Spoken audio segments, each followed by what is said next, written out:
IPL 2026 ముగిసింది. కానీ IPL ఫ్రాంచైజీస్కి money ఎక్కడి నుంచి వస్తుందన్నది మనందరిలో ఉన్న ఒక డౌట్. ఎందుకంటే ఐపీఎల్ విన్నర్స్కి వచ్చే మనీ ఐపీఎల్ ఫ్రాంచైజెస్ ప్లేయర్స్ని కొనే మనీ కంటే చాలా తక్కువ.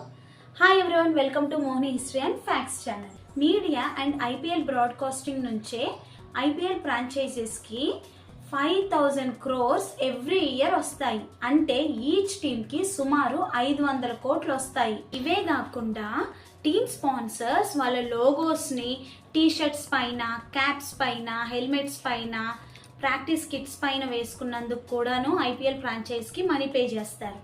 స్టేడియం టికెట్ సేల్స్లో 80% ఆఫ్ మనీని హోమ్ ఫ్రాంచైజ్కి పే చేస్తుంది.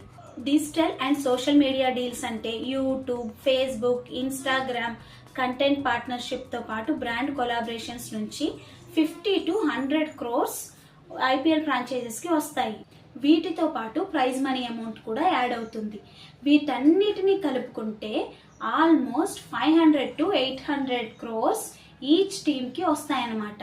ప్లేయర్స్ని కొన్న మనీ ప్లస్ వాళ్ళకి ప్రాక్టీస్కి అయిన మనీ, కోచెస్కి పే చేసే మనీ అవన్నీ తీసేస్తే minimum 300 to 500 crores money IPL ఫ్రాంచైజ్కి ఎవ్రీ ఇయర్ మిగులుతుంది.